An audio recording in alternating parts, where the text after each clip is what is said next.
बात जनता दल यू की, अब बोल रहे हैं बीजेपी के सांसद। ये सोच के देखिए, बयान देना उनकी बीमारी है, रोज कुछ बयान देना है और अपने दल के बारे में कुछ उनको जानकारी ही नहीं होती है। तो हमारे राष्ट्रीय कार्यकारिणी में और राष्ट्रीय परिषद की बैठक में जो आगामी चुनाव हैं उसमें हम कैसे मजबूत से मजबूत स्थिति बनाकर पार्टी को प्रदर्शन करें। मोदी जी तो आजकल दूसरे ही पार्टी पर माइक्रोस्कोप लगाते हैं। नमस्कार, आप लाइव सीरीज देख रहे हैं। आपके साथ मैं हूं वसीम खान। जेडीयू के राष्ट्रीय अध्यक्ष क्या बदले जाएंगे? मुख्यमंत्री नीतीश कुमार क्या बड़ा फैसला लेंगे? राष्ट्रीय अध्यक्ष खुद बनेंगे? इन तमाम सवालों को लेकर के सियासत भी गर्म है, मगर मंत्री विजय चौधरी ने इन तमाम सवालों के बीच बड़ा बयान दे दिया है। सबसे पहले आप मंत्री विजय चौधरी को सुनिए, क्या कुछ करें। नाम में फेरबदल की चर्चा हो रही ये कौन कर रहा है? बोलिए। बीजेपी के सांसद और मंत्री कर समझ लीजिए बात। उसका कारण तो हमने बता दिया कि बीजेपी वालों को अपने पार्टी में अब कोई पूछता नहीं है। वहाँ पार्टी के अंदर तानाशाही चरम सीमा पर है, पार्टी की गतिविधियों की भी किसी को जानकारी नहीं होती है, तो स्वाभाविक रूप से दूसरे पार्टी की तरफ नज़र घुमा के जोड़ते हैं। और सोचना ये चाहिए कि जो कुछ होगा जनता दल यू के कार्यकारिणी में या जनता दल यू के राष्ट्रीय परिषद में, वो जनता दल यू के जो सदस्य हैं उन लोगों की सहमति से जो चुनाव का संदर्भ हो या उस सिलसिले में हो, उसकी तैयारी के सिलसिले में हो, विमर्श होगा।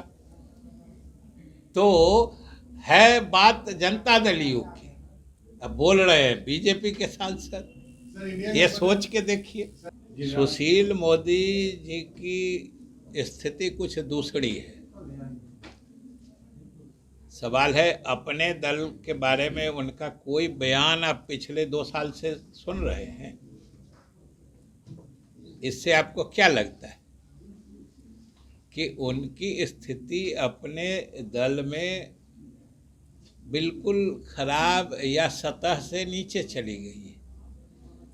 उनसे कोई उनके अपने दल के बारे में न कोई बात करता है, न कोई परामर्श लेता है, न उनकी कहीं कोई अहमियत है।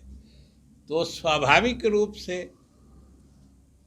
क्योंकि बयान देना उनकी बीमारी है, रोज कुछ बयान देना है और अपने दल के बारे में कुछ उनको जानकारी ही नहीं होती है, तो दूसरे दल में ताक झांक किया करते हैं।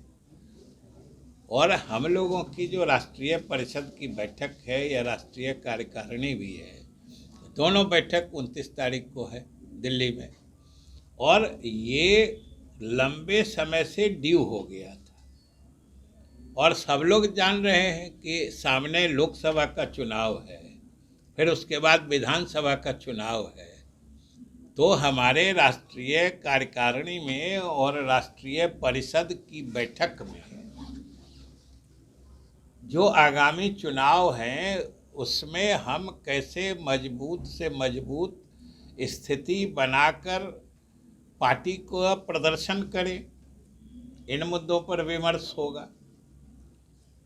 और पूरे देश के लोग उसमें आएंगे, बिहार के लोग भी जाएंगे। स्वाभाविक रूप से हमारे पार्टी की उपस्थिति बिहार और आसपास के प्रदेशों में ज़्यादा है, अन्य राज्यों में कम है, लेकिन ये राष्ट्रीय कार्यकारिणी और राष्ट्रीय परिषद की बैठक पिछले कई महीनों से लंबित चल रही थी, इसलिए इसका आयोजन हो रहा है।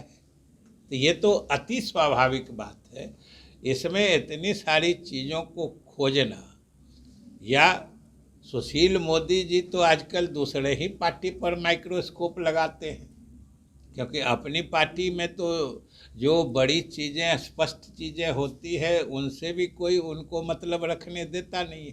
तो आपने सुना मंत्री विजय चौधरी को स्पष्ट रूप से कहते नजर आ रहे हैं कि देखिए, विपक्ष का काम है सवाल खड़े करना और बेबुनियाद दावे भी विपक्ष करते नजर आ रही है। जेडीयू के राष्ट्रीय अध्यक्ष को ना हटाया जा रहा है और ना हटाने के लिए बैठक रखी गई है। देखिए, ये पार्टी को मजबूत करने के लिए और 2024 और 25 का रन भी बेहद नज़दीक है। ऐसे में चुनावी मैदान में पार्टी कैसे उतरे और किन तैयारियों के साथ उतरे, इन तमाम चीज़ों को लेकर के बैठक बुलाई गई है। मुख्यमंत्री नीतीश कुमार तमाम नेताओं से बात करेंगे, विचार विमर्श करेंगे और रणनीति तैयार करेंगे। खैर, इस वीडियो में इतना ही। आपका बहुत बहुत शुक्रिया।